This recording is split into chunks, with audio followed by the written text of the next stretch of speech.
பாகிஸ்தானுடைய எக்கனாமில 5 மாசத்துக்கு முன்னாடியே முதலீடு செஞ்ச முதலீட்டாளர்களோட ரியாக்ஷன் இதுதான். ஏன்னா இந்த 5 மாதங்கள்ல அவங்களோட முதலீடு 46% அதிகமாயிருக்கு. எப்படி? 3 காரணங்கள் இருக்கு. முதல் காரணம் Pakistan $3 billion international monetary fund கிட்ட இருந்து கடன் வாங்கியிருக்காங்க. இது பாகிஸ்தான் எக்கானமியை சப்போர்ட் பண்றதுக்காக கொடுத்திருக்காங்க. ரெண்டாவது, ஃபாரின் எக்ஸ்சேஞ்ச் ரிலேட்டடா agreements Saudi Arabia and UAE கூட பாகிஸ்தான் பண்ணிருக்காங்க. புரிஞ்சதா ஹபீபி?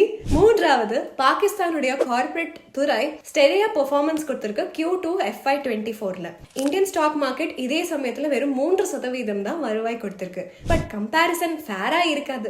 நிறைய டிஃபரன்ஸ் இருக்கு. மார்க்கெட் கேப் அப்புறம் இண்டெக்ஸஸ் இந்தியா அண்ட் பாகிஸ்தான்ல 160 டைம்ஸ் இருக்கு. அதாவது இது ஒரு சின்ன மரமா இருக்கும் அமேசான் ரெயின் ஃபாரஸ்ட்ல. இந்த ரேலி கண்டினியூ ஆகும்னு நினைக்கிறீங்களா? கமெண்ட் செக்ஷன்ல சொல்லிருங்க.